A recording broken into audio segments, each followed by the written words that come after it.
നമസ്കാരം, goodness evening ന്യൂസിലേക്ക് സ്വാഗതം. പ്രധാന വാർത്തകൾ. കേരള വേണ്ട, കേരളം മതി. പ്രമേയം ഐക്യകണ്ഠേന പാസാക്കി നിയമസഭ. 18ാം ലോക്സഭയുടെ ആദ്യ സമ്മേളനത്തിന് തുടക്കം. ആദ്യം സത്യപ്രതിജ്ഞ ചെയ്ത് നരേന്ദ്രമോദി. ബൈഡൻ ട്രംപ് ആദ്യ സംവാദം നാളെ. ട്രംപിന് നിർണായകം ഗർഭചിത്ര അവകാശ വിധി. കേജ്രിവാൾ ജയിലിൽ തുടരും. ഹൈക്കോടതി വിധി വരട്ടെയെന്ന് സുപ്രീം കോടതി. 2020 ലോകകപ്പ് വിൻഡീസ് വീര്യം കടന്ന് ദക്ഷിണാഫ്രിക്ക സെമിയിൽ. വാർത്തകൾ വിശദമായി. സംസ്ഥാനത്തിന്റെ പേര് കേരളം എന്നാക്കണമെന്ന് ആവശ്യപ്പെട്ട് മുഖ്യമന്ത്രി അവതരിപ്പിച്ച പ്രമേയം നിയമസഭ ഐക്യകണ്ഠേന പാസാക്കി. ഭരണഘടനയുടെ 1ാം പട്ടികയിൽ സംസ്ഥാനത്തിന്റെ പേര് കേരള എന്നാണ് രേഖപ്പെടുത്തിയിരുന്നത്. ഇത് കേരളം എന്നാക്കി ഭേദഗതി ചെയ്യുന്നതിന് ആവശ്യമായ നടപടി സ്വീകരിക്കണമെന്ന് പ്രമേയത്തിലൂടെ കേന്ദ്രത്തോട് ആവശ്യപ്പെടുകയായിരുന്നു മുഖ്യമന്ത്രി. നമ്മുടെ സംസ്ഥാനത്തിന്റെ നാമധേയം മലയാള ഭാഷയിൽ കേരളം എന്നാണല്ലോ. ഭാഷാടിസ്ഥാനത്തിൽ സംസ്ഥാനങ്ങൾ രൂപവൽക്കരിക്കപ്പെട്ടത് 1956 നവംബർ 1-നാണ്. കേരളപ്പിറവി ദിനവും നവംബർ 1-നാണ്. മലയാള ഭാഷ സംസാരിക്കുന്ന ജനവിഭാഗങ്ങൾക്കായി ഐക്യ കേരളം രൂപപ്പെടണമെന്നത് ദേശീയ സ്വാതന്ത്ര്യ സമരകാലം മുതൽ ശക്തിയായി ഉയർന്നു വന്നിരുന്ന ആവശ്യമാണ്. എന്നാൽ ഭരണഘടനയുടെ 1ാം പട്ടികയിൽ നമ്മുടെ സംസ്ഥാനത്തിൻ്റെ പേര് കേരള എന്നാണ് രേഖപ്പെടുത്തിയിട്ടുള്ളത്. ഇത് കേരളം എന്നാക്കി ഭേദഗതി വരുത്തുന്നതിനാവശ്യമായ നടപടികൾ ഭരണഘടനയുടെ അനുച്ഛേദം 3 പ്രകാരം കൈക്കൊള്ളണമെന്ന് ഈ സഭ ഐക്യകണ്ഠേന ആവശ്യപ്പെടുന്നു. സർ, ഇതാണ് പ്രമേയം. ഇത് ഇങ്ങനെ കൊണ്ടുവരേണ്ടി വന്നത് നമ്മുടെ സംസ്ഥാനത്തിൻ്റെ ഔദ്യോഗിക നാമധേയം ഇന്ത്യൻ ഭരണഘടനയുടെ 8ാം പട്ടികയിൽ ഉൾപ്പെട്ട എല്ലാ ഭാഷകളിലും കേരളം എന്നാക്കി മാറ്റുന്നതിന് കേന്ദ്ര സർക്കാരിനോട് അഭ്യർത്ഥിക്കുന്ന പ്രമേയം 9/8/2023 നിയമസഭ ഐക്യകണ്ഠേന പാസാക്കിയിരുന്നു. പ്രസ്തുത പ്രമേയത്തിൽ ഭരണഘടനയുടെ 1ാം പട്ടികയിൽ നമ്മുടെ സംസ്ഥാനത്തിൻ്റെ കേരള എന്ന പേര് കേരളം എന്നാക്കി ഭേദഗതി ചെയ്യുന്നതിനും 8ാം പട്ടികയിൽ പറയുന്ന എല്ലാ ഭാഷകളിലും നമ്മുടെ നാട് കേരളം എന്ന പേരിൽ മാറ്റണമെന്നുമാണ് ആവശ്യപ്പെട്ടത്. എന്നാൽ തുടർന്നുള്ള പരിശോധനയിൽ പട്ടിക 1-ൽ മാത്രം ഭേദഗതി മതിയാകുമെന്ന് വ്യക്തമാക്കിയിട്ടുണ്ട്. അതുകൊണ്ടാണ് ഇത്തരമൊരു പുതിയ പ്രമേയം അവതരിപ്പിക്കേണ്ടി വന്നിട്ടുള്ളത്. മുഖ്യമന്ത്രി പിണറായി വിജയനാണ് പ്രമേയം അവതരിപ്പിച്ചത്. കഴിഞ്ഞ വർഷം ഓഗസ്റ്റിൽ ഇതേ കാര്യം ആവശ്യപ്പെട്ട് പ്രമേയം പാസാക്കിയിരുന്നു. പക്ഷേ സാങ്കേതിക പ്രശ്നം കാരണമാണ് വീണ്ടും അവതരിപ്പിച്ചത്. ഭരണഘടനയുടെ 1ാം പട്ടികയിലും 8ാം പട്ടികയിലും മാറ്റം ആവശ്യപ്പെട്ടായിരുന്നു ആദ്യ പ്രമേയം. എന്നാൽ 1ാം പട്ടികയിൽ മാത്രം മാറ്റം വരുത്തിയാൽ മതിയെന്ന് കേന്ദ്ര ആഭ്യന്തര വകുപ്പ് നിർദ്ദേശിച്ചു. ഇതേ തുടർന്നാണ് പ്രമേയം വീണ്ടും അവതരിപ്പിച്ചത്. സ്വാതന്ത്ര്യം ലഭിച്ചതിനു ശേഷവും ഭരണഘടനയിൽ ഗവൺമെന്റ് ഓഫ് കേരള എന്ന് തുടരുന്ന സംസ്ഥാനത്തിന്റെ പേര് മാറ്റണം എന്നത് ദീർഘനാളത്തെ ആവശ്യമാണ്. നൂറ്റാണ്ടുകളായി കേരളം എന്ന പേര് സാഹിത്യത്തിലും ചരിത്രത്തിലും ഉണ്ടായിട്ടും അത് കേരള ആയി മാറിയത് ബ്രിട്ടീഷുകാരുടെ പ്രയോഗം കാരണമാണ്.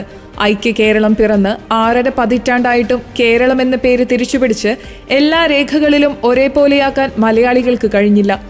മലയാളത്തിൽ സംസ്ഥാനം കേരളം എന്നാണ്. പക്ഷേ സർക്കാർ രേഖകളിൽ പോലും ഇംഗ്ലീഷിൽ ഇപ്പോഴുമുള്ളത് ഗവൺമെന്റ് ഓഫ് കേരള എന്നാണ്. 18ാം ലോക്സഭയുടെ ആദ്യ സമ്മേളനത്തിന് തുടക്കമായി. പ്രോട്ടൈം സ്പീക്കറായി ചുമതലയേറ്റ ഭർതൃഹരി മഹതാബ് 11ഓടെ സഭയിലെത്തി നടപടികൾ ആരംഭിച്ചു. തുടർന്ന് MP-മാരുടെ സത്യപ്രതിജ്ഞയും ആരംഭിച്ചു.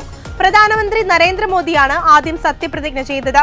ഭരണഘടനയുടെ ചെറുപതിപ്പുമായാണ് പ്രതിപക്ഷ MP-മാർ ലോക്സഭയിലെത്തിയത്. പ്രധാനമന്ത്രിക്ക് ശേഷം 2ാമതായി രാജ്നാഥ് സിംഗും 3ാമതായി അമിത്ഷായും സത്യപ്രതിജ്ഞ ചെയ്തു. 18ാം ലോക്സഭയുടെ ആദ്യ സമ്മേളനത്തിൽ ഇന്നും നാളെയുമായി MP-മാരുടെ സത്യപ്രതിജ്ഞയായിരിക്കും നടക്കുക. नरेंद्र दामोदर दास मोदी जो लोकसभा का सदस्य निर्वाचित हुआ हूं, ईश्वर की शपथ लेता हूं कि मैं विधि द्वारा स्थापित भारत के संविधान के प्रति सच्ची श्रद्धा और निष्ठा रखूंगा. मैं भारत की प्रभुता और अखंडता अक्षुण्ण रखूंगा तथा जिस पद को मैं ग्रहण करने वाला हूं उसके कर्तव्यों का श्रद्धापूर्वक निर्वहन करूंगा. പാർലമെന്ററി കാര്യമന്ത്രി കിരൺ റിജിജുവിന് ഒപ്പമാണ് മഹതാബ് പാർലമെന്റിലെത്തിയത്. തുടർന്ന് പ്രധാനമന്ത്രി നരേന്ദ്രമോദി ഉൾപ്പെടെയുള്ളവരുടെ സാന്നിധ്യത്തിൽ രാഷ്ട്രപതി ദ്രൗപദി മുർമു സത്യവാചകം ചൊല്ലിക്കൊടുത്തു. കോൺഗ്രസ് MP കൊടിക്കുന്നിൽ സുരേഷിനെ പ്രോട്ടേം സ്പീക്കറാക്കാത്തതിൽ പ്രതിപക്ഷ പ്രതിഷേധം നടക്കുന്നതിനിടെയാണ് മഹ്താബിന്റെ സത്യപ്രതിജ്ഞ നടന്നത്. അതേസമയം സ്പീക്കർ സ്ഥാനാർത്ഥിയുടെ വിജയം ഉറപ്പാക്കാൻ സർക്കാർ കോൺഗ്രസ് ഇതര ഇന്ത്യ സഖ്യ നേതാക്കളുടെ പിന്തുണ തേടിയതായുള്ള വിവരങ്ങളും പുറത്തുവന്നു. ഡെപ്യൂട്ടി സ്പീക്കർ സ്ഥാനം DMKയ്ക്ക് നൽകാൻ തയ്യാറെന്ന സന്ദേശം നൽകിക്കൊണ്ടാണ് പിന്തുണ തേടിയത്. ഡെപ്യൂട്ടി സ്പീക്കർ സ്ഥാനം പ്രതിപക്ഷത്തിന് നൽകണമെന്ന് KC വേണുഗോപാൽ ആവശ്യപ്പെട്ടു. ഭരണഘടനയുടെ പകർപ്പുമായാണ് പ്രതിപക്ഷ നേതാക്കൾ പാർലമെന്റിലെത്തുന്നത്. ഗാന്ധി പ്രതിമ നേരത്തെ ഉണ്ടായിരുന്ന സ്ഥലത്ത് നിന്ന് മാർച്ചായിട്ടായിരിക്കും കോൺഗ്രസ് MPമാർ പാർലമെന്റിലെത്തുക. പ്രതിപക്ഷത്തിന്റെ സ്പീക്കർ സ്ഥാനാർത്ഥിയെ BJPയുടെ തീരുമാനമറിഞ്ഞ ശേഷമായിരിക്കും നിശ്ചയിക്കുക. തൃണമൂൽ കോൺഗ്രസിന്റെ MPമാരും ഭരണഘടനയുടെ പകർപ്പുമായിട്ടാണ് പാർലമെന്റിലെത്തിയത്. അതേസമയം പിന്തുണച്ച എല്ലാവരോടും നന്ദിയുണ്ടെന്നും ലോകമെമ്പാടുമുള്ള മലയാളികൾക്കായി പ്രവർത്തിക്കുമെന്നും ആദ്യ സമ്മേളനത്തിൽ പോകുന്നതിനു മുൻപ് നിയുക്ത കേന്ദ്ര സഹമന്ത്രി സുരേഷ് ഗോപി പ്രതികരിച്ചു. ഒരുപാട് അഭിമാനത്തോടെ സർവ്വദൈവങ്ങളുടെയും അനുഗ്രഹത്തോടെ മലയാളി ഹൃദയ ശക്തിയെ നമിച്ചുകൊണ്ട് നന്ദി അറിയിച്ചുകൊണ്ട് തൃശൂർ ലോക്സഭാ മണ്ഡലത്തിന്റെ പ്രതിനിധിയായി കേരളത്തിൽ നിന്ന് തെരഞ്ഞെടുക്കപ്പെട്ട് ഇന്ത്യൻ പാർലമെന്റിൽ ഞാൻ സത്യപ്രതിജ്ഞ ചെയ്യുന്നതാണ്. എല്ലാവരുടെയും പ്രാർത്ഥനയുണ്ടാവണം. മാതൃകാപരമായ പ്രകടനം കാഴ്ചവെക്കാനുള്ള മനോശക്തി, മനസ്സിലാക്കാനുള്ള കഴിവ്, മനസ്സിലാക്കിയത് മുഴുവൻ ജനങ്ങളുടെ സർവ്വജനങ്ങളുടെ നന്മയിലേക്കും അവരുടെ നേട്ടങ്ങളിലേക്കും കൊണ്ടുവന്ന് തിരിച്ച് നന്ദിപൂർവം നൽകാനുള്ള എല്ലാ കരുത്തിനും വേണ്ടി എല്ലാവരും പ്രാർത്ഥന നിർഭരതയോടെ ആ നിമിഷങ്ങളിലൂടെ കടന്നു പോകണേ. ബാക്കിയെല്ലാം സംഭവിക്കട്ടെ. വൈകിട്ട് 4 മണിയോടെ കേരളത്തിന് 18 പേർ ഇന്ന് ലോക്സഭാംഗങ്ങളായി സത്യപ്രതിജ്ഞ ചെയ്തു. വിദേശ സന്ദർശനം നടത്തുന്നതിനാൽ തിരുവനന്തപുരം MP ശശി തരൂർ ഈ ആഴ്ച അവസാനമാകും സത്യപ്രതിജ്ഞ ചെയ്യുക. വയനാട് മണ്ഡലമൊഴികെ രാഹുൽ ഗാന്ധി റായ്ബറേലിയിൽ നിന്നുള്ള MP ആയിട്ടായിരിക്കും സത്യപ്രതിജ്ഞ ചെയ്യുന്നത്. പ്രോട്ടേം സ്പീക്കർ പദവിയിൽ നിന്ന് കൊടിക്കുന്നിൽ സുരേഷിനെ ഒഴിവാക്കിയതിൽ അധ്യക്ഷനെ സഹായിക്കുന്ന പാനലിൽ നിന്ന് വിട്ടുനിൽക്കാൻ ഇന്ത്യ സഖ്യം രാവിലെ തീരുമാനിച്ചു. ഭരണം നേടാൻ കഴിയാതെ പോയ പ്രതിപക്ഷം പക്ഷേ ശക്തരായാണ് ഇത്തവണ പാർലമെന്റിൽ തിരിച്ചെത്തിയിരിക്കുന്നത്. നാളെ തുടങ്ങുന്ന ലോക്സഭാ സമ്മേളനത്തിന്റെ ആദ്യ 2 ദിവസം അംഗങ്ങളുടെ സത്യപ്രതിജ്ഞയാണ് നടക്കുക. ബീഹാറിലെ സാമ്പത്തിക കുറ്റകൃത്യ യൂണിറ്റ് കണ്ടെടുത്ത ചോദ്യപേപ്പർ പകർപ്പിന്റെ കത്തിക്കരിഞ്ഞ അവശിഷ്ടങ്ങളിലുള്ള 68 ചോദ്യങ്ങൾ നീറ്റ് UG പരീക്ഷയുടെ ചോദ്യപേപ്പറിലേത് തന്നെയെന്ന് കണ്ടെത്തൽ. ശനിയാഴ്ച വിദ്യാഭ്യാസ മന്ത്രാലയത്തിന് ലഭിച്ച EOU റിപ്പോർട്ടിൽ അറസ്റ്റിലായ ഉദ്യോഗാർത്ഥികൾ താമസിച്ചിരുന്ന വീട്ടിൽ നിന്ന് കണ്ടെടുത്ത കത്തിച്ച ചോദ്യപേപ്പറിന്റെ അവശിഷ്ടങ്ങളിൽ നിന്ന് ഒരു സ്കൂളിന്റെ പരീക്ഷാ കേന്ദ്ര കോഡും കണ്ടെത്തിയതായി വ്യക്തമാകുന്നു. ജാർഖണ്ഡിലെ ഹസാരിബാഗിലെ സ്വകാര്യ സ്കൂളായ ഒയാസിസ് സ്കൂളിലേക്കുള്ള ചോദ്യപേപ്പറുകളാണ് ഇത്. കണ്ടെടുത്ത അവശിഷ്ടങ്ങൾ ഫോറൻസിക് പരിശോധനയ്ക്ക് വിധേയമാക്കും.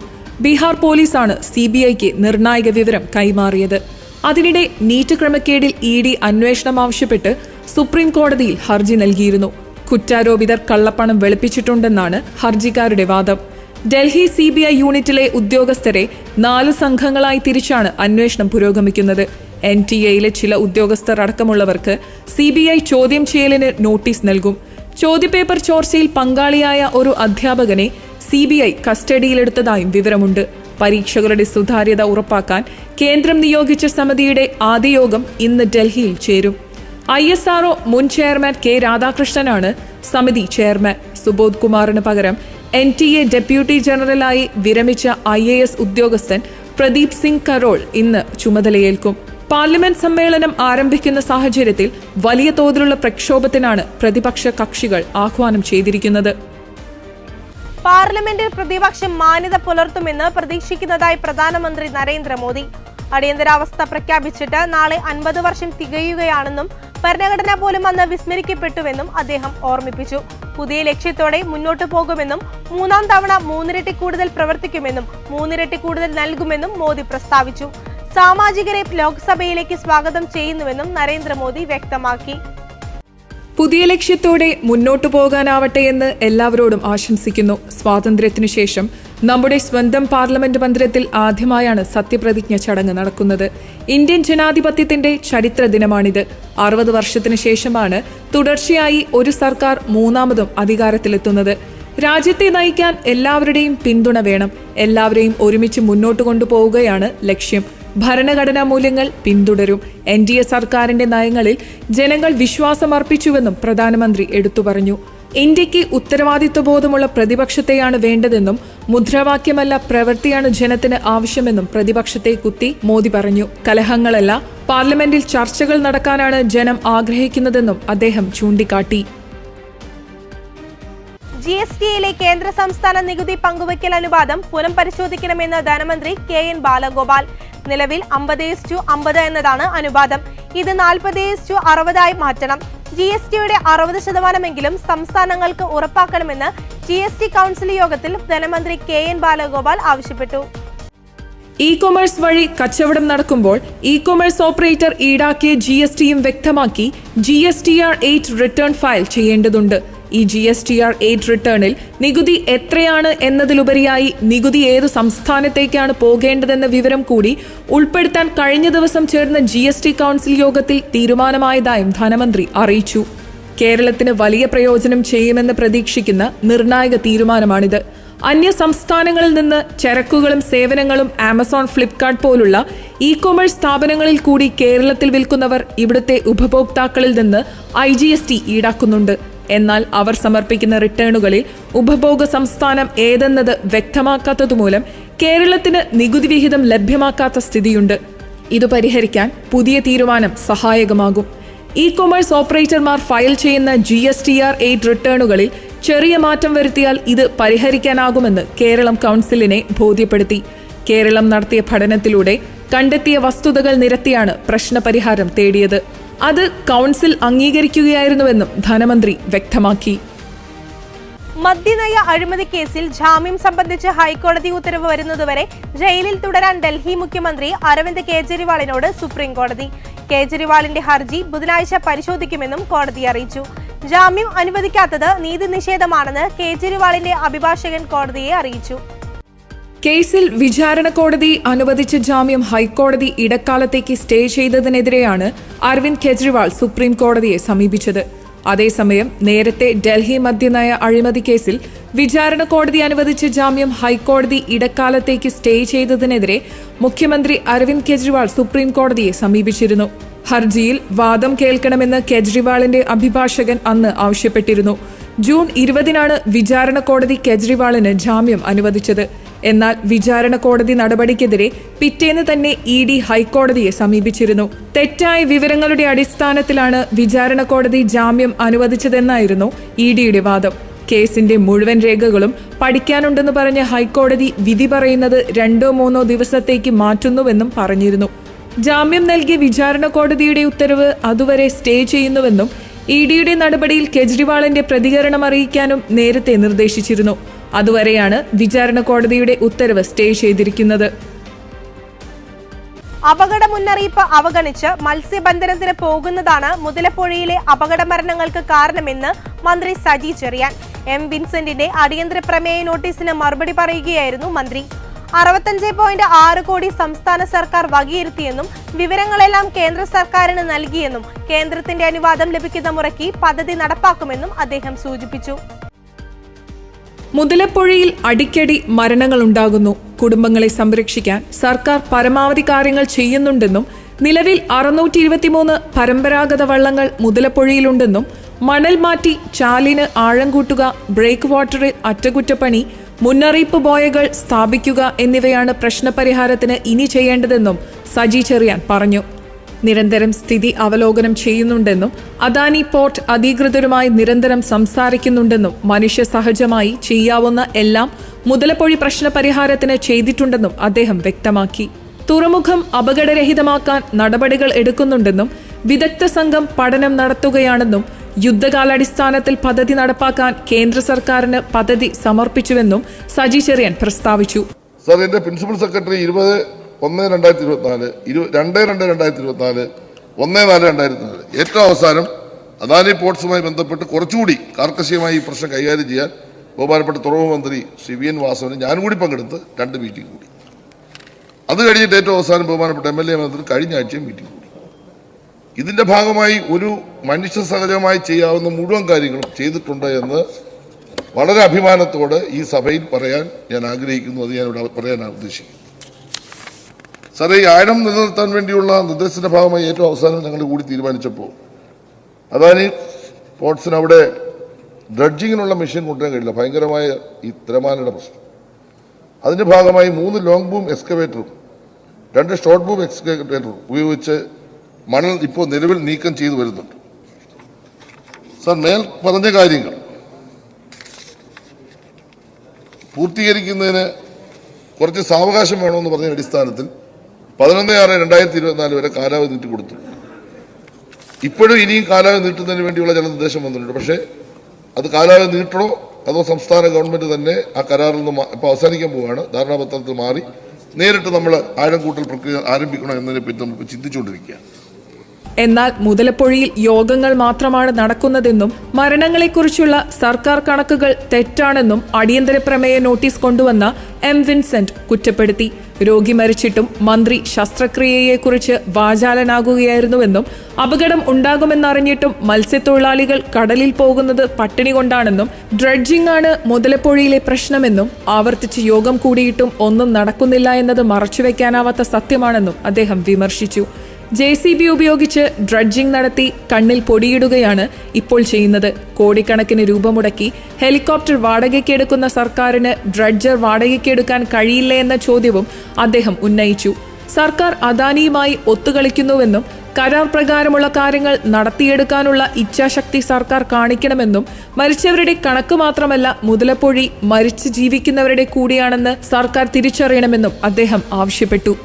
അതേസമയം തീരദേശത്തെ ജനങ്ങളുടെ സുരക്ഷ ഉറപ്പുവരുത്താൻ സർക്കാർ നടപടികൾ സ്വീകരിക്കാതെ മത്സ്യത്തൊഴിലാളികളെ മരണത്തിന് വിട്ടുനൽകുന്നുവെന്ന് പ്രതിപക്ഷ നേതാവ് VD സതീശനും ചൂണ്ടിക്കാട്ടി. മുതലപ്പൊഴിയിൽ തുടർച്ചയായി ഉണ്ടാകുന്ന അപകട മരണങ്ങളിൽ രക്ഷാപ്രവർത്തനത്തിന് വേണ്ട ആംബുലൻസുകളോ ബോട്ടുകളോ ഇല്ലെന്നും ഒരേ ഗ്രാമത്തിലെ 72 പേർ മരിച്ചിട്ടും ആഴം കൂട്ടൽ പ്രവർത്തനങ്ങളിലടക്കം നടപടി വൈകുന്നതായും പ്രതിപക്ഷം ആരോപിച്ചു. US പ്രസിഡന്റ് തിരഞ്ഞെടുപ്പിന് മുന്നോടിയായി നടക്കുന്ന president Joe Biden Donald Trump ആദ്യ സംവാദം നാളെ. സംവാദത്തിൽ ഗർഭചിത്ര അവകാശം പ്രധാന വിഷയമാകും.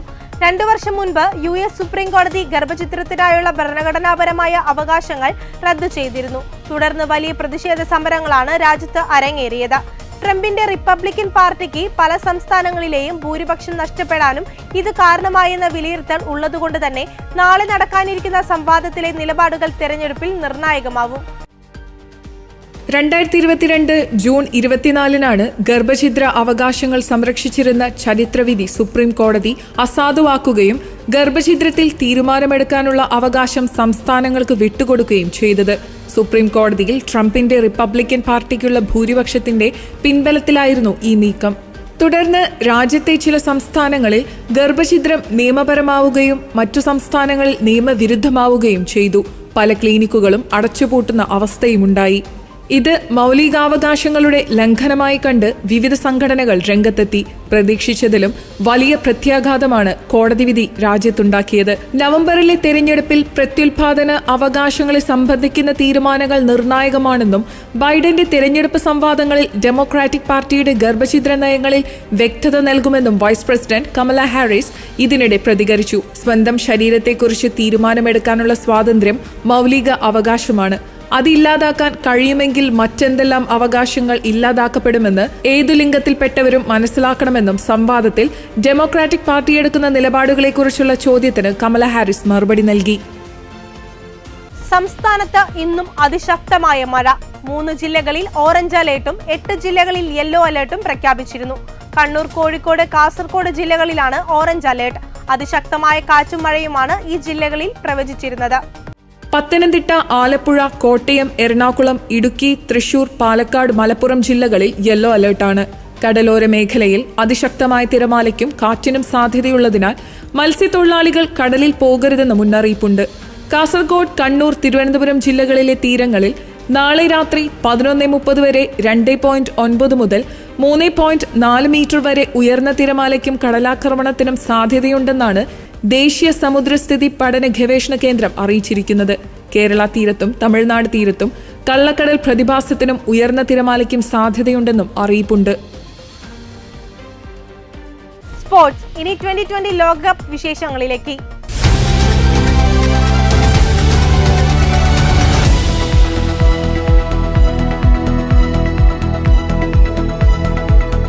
2020 ലോകകപ്പിൽ വെസ്റ്റ് ഇൻഡീസിനെ വീഴ്ത്തി ദക്ഷിണാഫ്രിക്ക സെമിയിൽ. ആവേശകരമായ പോരാട്ടത്തിനൊടുവിൽ 3 വിക്കറ്റിന്റെ വിജയമാണ് എയ്ഡൻ മാക്രത്തിന്റെ സംഘം സ്വന്തമാക്കിയത്. മത്സരത്തിൽ ആദ്യം ബാറ്റ് ചെയ്ത വെസ്റ്റ് ഇൻഡീസ് 8 വിക്കറ്റ് നഷ്ടത്തിൽ 135 റൺസ് എടുത്തു. ദക്ഷിണാഫ്രിക്കൻ ബാറ്റിംഗിനിടെ മഴയെത്തിയതോടെ വിജയലക്ഷ്യം 17 ഓവറിൽ 123 റൺസായി ചുരുങ്ങി.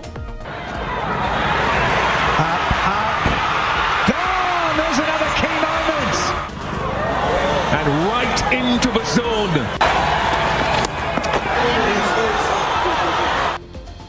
16.2 ഓവറിൽ 7 വിക്കറ്റ് നഷ്ടത്തിൽ ലക്ഷ്യത്തിലെത്താൻ ദക്ഷിണാഫ്രിക്കയ്ക്ക് കഴിഞ്ഞു. ഗ്രൂപ്പ് ബിയിൽ അമേരിക്കയെ തോൽപ്പിച്ച് ഇംഗ്ലണ്ട് നേരത്തെ സെമി ഉറപ്പിച്ചിരുന്നു. വെസ്റ്റ് ഇൻഡീസിനെതിരെ ടോസ് നേടിയ ദക്ഷിണാഫ്രിക്ക ബൌളിംഗിനിറങ്ങി. റോസ്റ്റൺ ചേസിന്റെ 52 റൺസും കെയിൽ മയേഴ്സിന്റെ 35 റൺസുമാണ് വിൻഡീസിനെ ഭേദപ്പെട്ട സ്കോറിലെത്തിച്ചത്. തബരീസ് ഷംസി 3 വിക്കറ്റ് എടുത്തു. മറുപടി പറഞ്ഞ ദക്ഷിണാഫ്രിക്കയ്ക്കും ലക്ഷ്യത്തിലേക്കുള്ള യാത്ര എളുപ്പമായിരുന്നില്ല. കൃത്യമായ ഇടവേളകളിൽ വിക്കറ്റുകൾ നഷ്ടമായി. ട്രിസ്റ്റൺ സ്റ്റബ്സ് 29 റൺസും ഹെൻറിഷ് ക്ലാസൻ 22 റൺസും എടുത്ത് പുറത്തായി. മറ്റാർക്കും കാര്യമായ സംഭാവനകളും ഉണ്ടായിരുന്നില്ല. ഇതോടെ മത്സരം അവസാന ഓവറിലേക്ക് നീണ്ടു. എങ്കിലും മാക്രോ ജാൻസന്റെ അവസരോചിത ഇന്നിംഗ്സ് ദക്ഷിണാഫ്രിക്കയെ വിജയത്തിലെത്തിച്ചു.